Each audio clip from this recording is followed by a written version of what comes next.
Hi and welcome back. I wanted to talk to you today about crating your cat. Now, I know that this can be a little bit of a controversial topic, but I also think that this can be a really amazing opportunity for you and your cat to establish the kind of routine that will make a huge impact on your cat's life. So let's see them together. The first thing I'm going to talk about is travel. Being confined can be extremely stressful. They are not used to it. They're not used to being in the car. They're not used to being outside sometimes.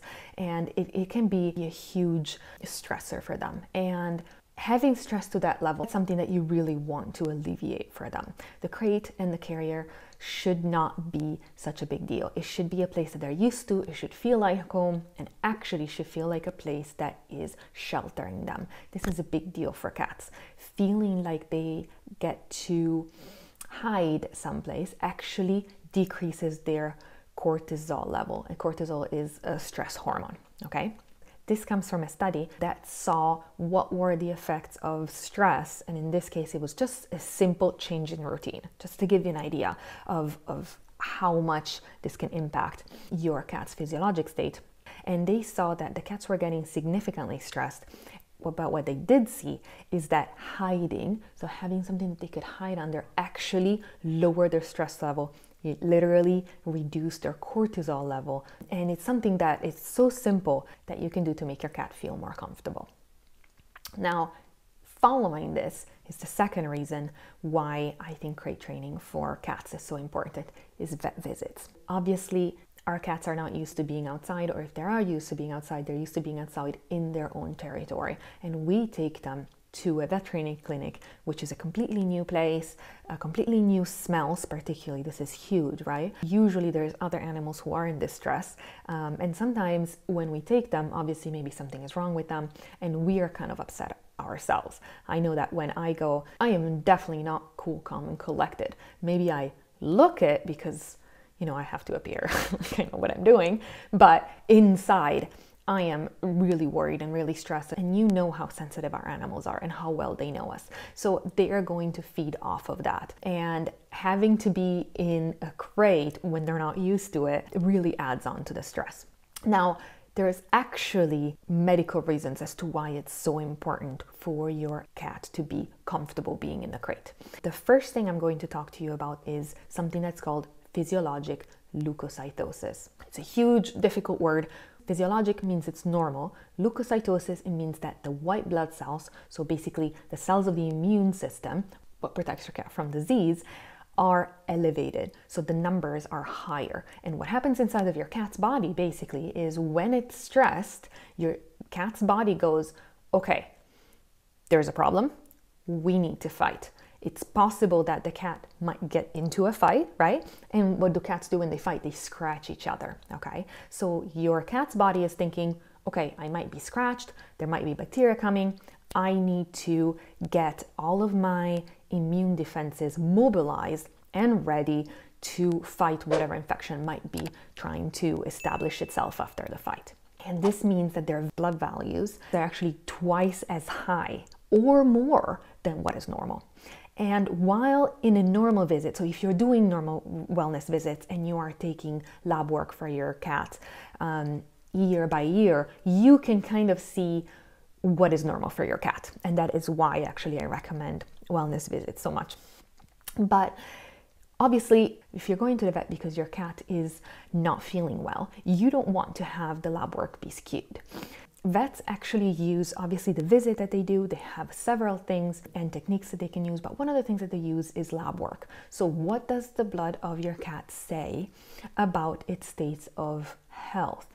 And having values that are completely skewed, while your vet knows that this is normal, so it expects it, but it can actually hide other things that your cat is actually having. So your vet would not be able to see certain changes because your cat is stressed.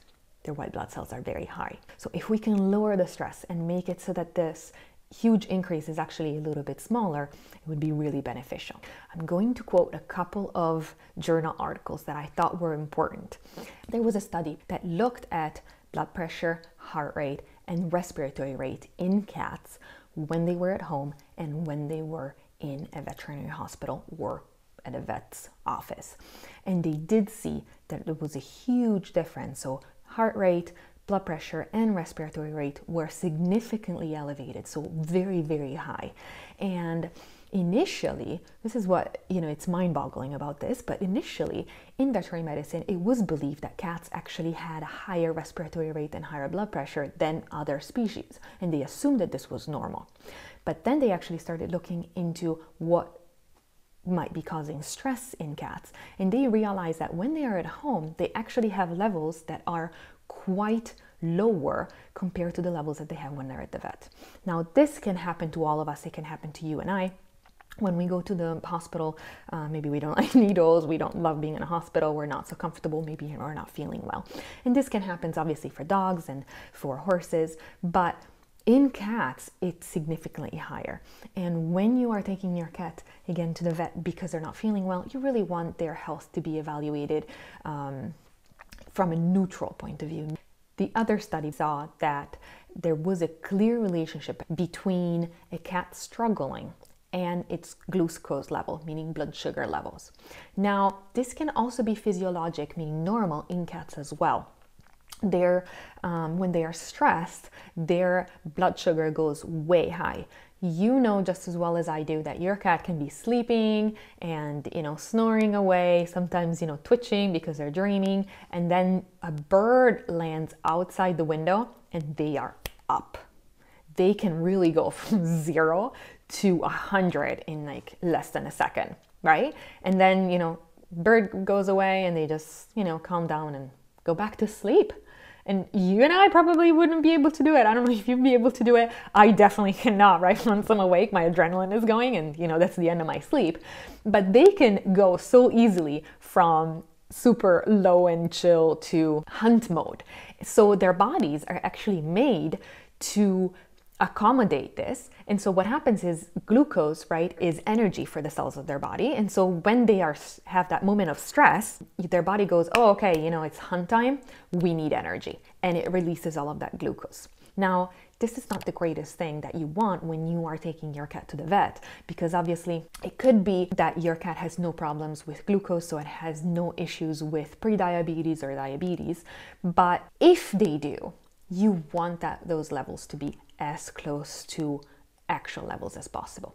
Now, obviously for diabetes, there is actually different markers that your vet, so different things in the blood that your vet can look at to evaluate, whether they do have diabetes or not. And they usually use them. But why not get the best lab work that you can since you're getting it done? Why short your cat's health in that department? And finally, when your cat is at the vet office, I think some of you have already seen this. If your cat is used to being in a crate, it's actually going to feel safe, right? We saw what the literature said. We also saw that when a cat is struggling, glucose levels can go up. But if your cat is used to their crate, when the vet is done manipulating them and checking them, they can easily put them back in the crate and your cat will relax. And what is great about this is that we saw, literature told us that when cats hide, their stress level comes down, okay?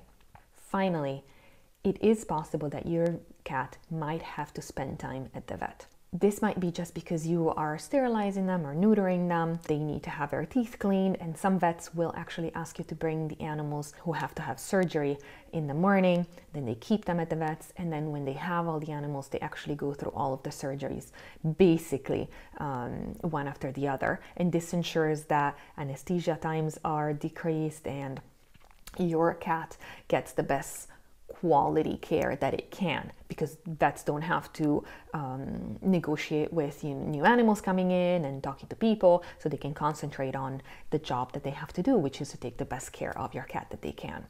So if your cat is not used to being in a crate, you're going to put it in a crate and travel, take it to the vet, which is stressful as well, and then finally put them in a crate at the vet. Now for cats, usually they're a little bit bigger because sometimes they can house cats and dogs, but if your cat is not used to being confined, it's very stressful. Imagine being stressful for 12 hours because maybe you have to bring him in the morning and get him in the afternoon.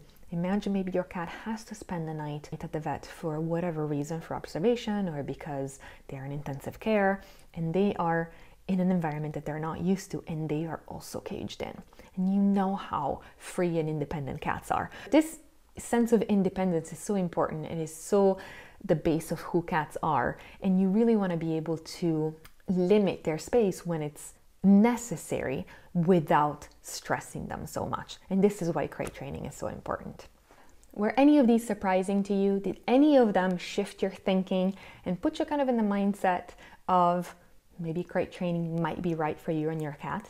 Please leave me a comment below. I'd love to hear your point of view. I'd love to have a discussion about it. If you are thinking you might like to crate your cat, do check out in the description below. I have a link to my website. I have a downloadable for you that has everything that we talked about. It has links to the studies that I told you about, and it also has a printable that you can use to stick on your fridge to remind you what some of the steps are and some of the things that you can do to incorporate crate training into your daily routine in a really stress-free, simple way. If you like this kind of content, subscribe to our channel. We are going to make dog and cat videos. I have the how to create a cat video that is already for you. I have a video on why you should be creating your dog in case you have a multi-animal household, and I also have a how to create your dog video.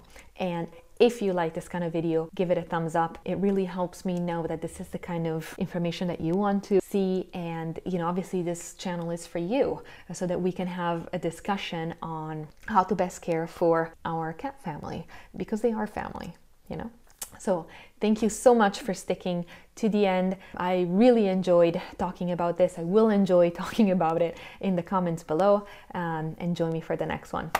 Bye.